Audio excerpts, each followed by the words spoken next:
السلام علیکم۔ آج پیر ہے اپریل کی پہلی تاریخ۔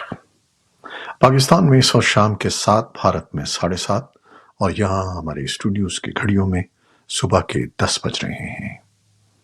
وائس آف امریکہ واشنگٹن کی اردو سروس سے میں ہوں خالد حمید، خبروں کے ایک بلیٹن کے ساتھ۔ وزیراعظم شہباز شریف نے کہا ہے کہ بشام حملے جیسے واقعات پاکستان اور چین کے تعلقات کو متاثر کرنے کی کوشش ہے جنہیں کبھی کامیاب نہیں ہونے دیا جائے گا۔ بشام میں 5 چینی انجینئروں کے خودکش دھماکے میں ہلاکت کے حوالے سے داسو میں ایک تعزیتی تقریب سے خطاب میں شہباز شریف کا کہنا تھا کہ پاکستان کی حکومت چین کے شہریوں اور ان کے خاندانوں کے تحفظ کے لیے تمام ممکن اقدامات کرے گی۔ انہوں نے پیر کو داسو میں ہائیڈرو پاور پروجیکٹ پر کام کرنے والے چینی انجینئروں اور دیگر حکام سے ملاقات کی۔ پاکستان کے صوبے خیبر پختونخوا کی انسدادی دہشت گردی پولیس نے چینی انجینئروں پر حملے کے 10 مبینہ ملزمان کو گرفتار کرنے کا دعویٰ کیا ہے۔ یاد رہے کہ گزشتہ ہفتے خیبر پختونخوا کے شمالی ضلع شانگلہ میں ایک خودکش حملے کے نتیجے میں 5 چینی انجینئروں سمیت 6 افراد ہلاک ہو گئے تھے۔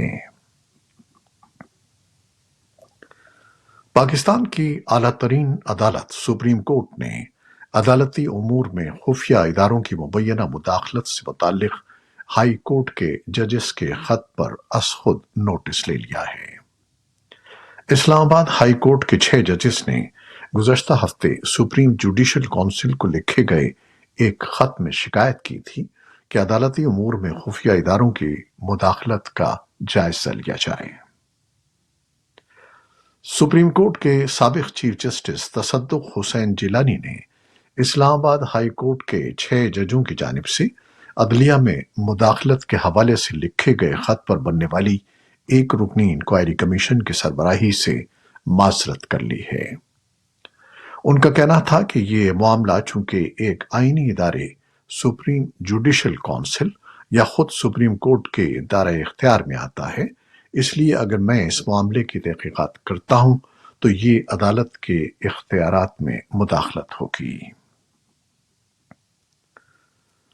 اسلام آباد ہائی کورٹ نے سابق وزیر اعظم عمران خان اور ان کی اہلیہ بشرا بی بی کو توشہ خانہ کیس میں دی جانے والی سزا معطل کر دی ہے۔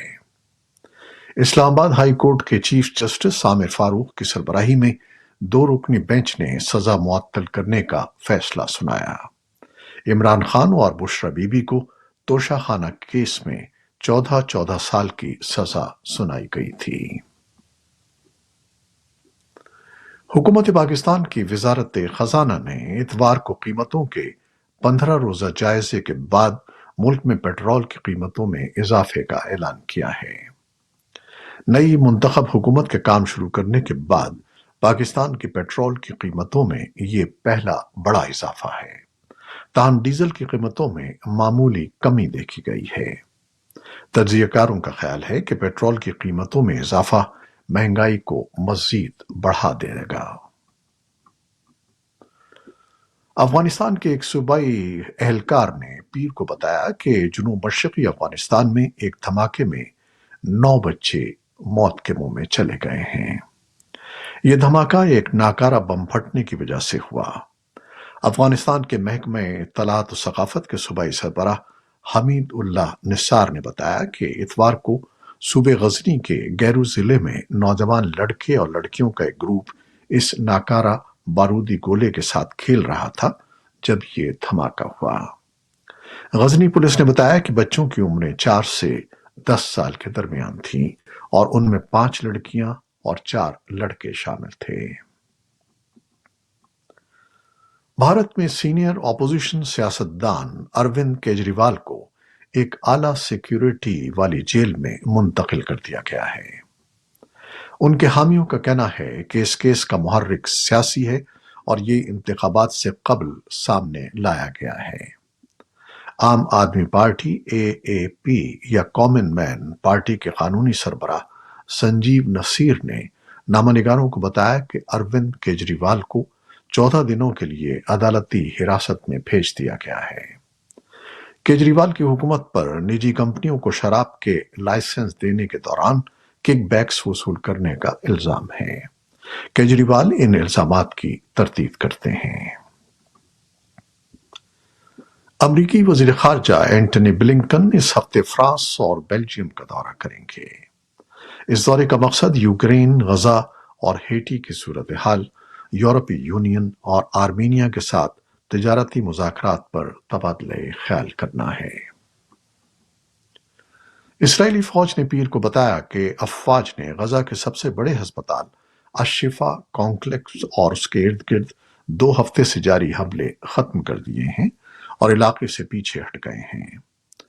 فوج نے شفا ہسپتال پر حملے کو قریب 6 ماہ سے جاری جنگ کی کامیاب ترین کارروائیوں میں سے ایک قرار دیا۔ فوج کا کہنا ہے کہ اس نے حماس اور متعدد عسکریت پسندوں کو ہلاک کیا، جن میں سینئر کارکن بھی شامل ہیں۔ فوج کے مطابق اس کارروائی کے دوران ہتھیار اور قیمتی انٹیلیجنس بھی ملی ہے۔ اقوام متحدہ کے صحت کے ادارے نے کہا ہے کہ اس کارروائی کے دوران متعدد مریض ہلاک ہوئے ہیں، جبکہ درجنوں کو خطرہ لاحق ہے، اور ایک ایسے ہسپتال کو مزید تباہی سے دوچار کر دیا ہے جو پہلے ہی کام کرنا بند کر چکا تھا۔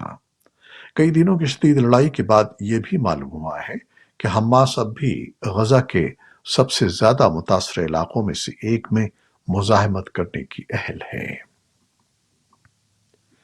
اسرائیلی پولیس نے پیر کو کہا کہ انہوں نے حماس کے رہنما اسماعیل ہانیہ کی بہن کو جنوبی اسرائیل میں گرفتار کر لیا ہے۔ یہ گرفتاری دہشت گردی کی تحقیقات کے ایک حصے کے طور پر کی گئی ہے۔ پولیس نے خبر رساں ادارے AFP کو بتایا کہ صباح عبدالسلام ہانیہ ایک اسرائیلی شہری ہیں اور ان کو تل شیوا قصبے سے حراست میں لیا گیا ہے۔ ایک پولیس ترجمان نے کہا کہ خاتون پر شبہ ہے کہ وہ حماس کے کارندوں کے ساتھ رابطے میں ہیں اور اسرائیل میں دہشت گردی کی کارروائیوں کی ترغیب دیتی ہیں اور معاونت کرتی ہیں۔ پولیس نے کہا کہ اسے 57 سالہ خاتون کے گھر سے دستاویزات، میڈیا، ٹیلی فون اور دیگر شواہد ملے ہیں جو اسرائیل کی ریاست کے خلاف سنگین سیکیورٹی جرائم کے کمیشن سے متعلق ہیں۔ ایک اسرائیلی ذریعے نے کہا ہے کہ امریکہ اور اسرائیل پیر کو ایک ورچوئل میٹنگ کرنے والے ہیں جس میں رفح میں منصوبہ بند حملے کے بارے میں تبادلہ خیال متوقع ہے۔ اس میٹنگ سے ایک ہفتہ قبل اسرائیل کی طرف سے ایک وفد کا واشنگٹن کا دورہ منسوخ کر دیا گیا تھا۔ ذرائع نے نام ظاہر نہ کرنے کی شرط پر بتایا کہ میٹنگ کا پروگرام آج کے لیے طے کیا گیا ہے اور یہ آن لائن ہوگی۔ اس ہفتے کے آخر میں یہ ملاقات براہ راست بھی ہو سکتی ہے۔ اسرائیلی وزیر اعظم نیتن یاہو نے یروشلم میں ایک پریس کانفرنس کے دوران امید کا اظہار کیا کہ وہ اپنی سرجری سے مکمل اور جلد صحت یاب ہو جائیں گے۔ اسی اثنا میں دوسری جانب یروشلم میں ہی نیتن یاہو کی حکومت کے خلاف سینکڑوں افراد نے احتجاج کیا۔ مظاہرین نے ہائی وے بلاک کر کے ٹائر نذر آتش کی اور اسرائیلی وزیر اعظم سے استعفے کا اور حماس کی تحویل پہ یرغمالیوں کی فوری رہائی کا مطالبہ کیا۔ اس موقع پر پولیس اور مظاہرین کے درمیان جھڑپیں بھی ہوئیں۔ پولیس نے مظاہرین کو منتشر کرنے کے لیے واٹر کینن کا استعمال کیا۔ ترکیہ کے ملک گیر بلدیاتی انتخابات میں اپوزیشن جماعت ریپبلکن پیپلز پارٹی نے صدر رجب طیب اردوان کی حکمراں جماعت AK پارٹی کے مقابلے میں دارالحکومت انقرہ اور استنبول سمیت کئی شہروں میں بڑی کامیابی حاصل کر لی ہے۔ استنبول کے میئر اکرم امام اوغلو نے صدر اردوان کی جماعت کے امیدوار کے خلاف بآسانی فتح حاصل کر لی۔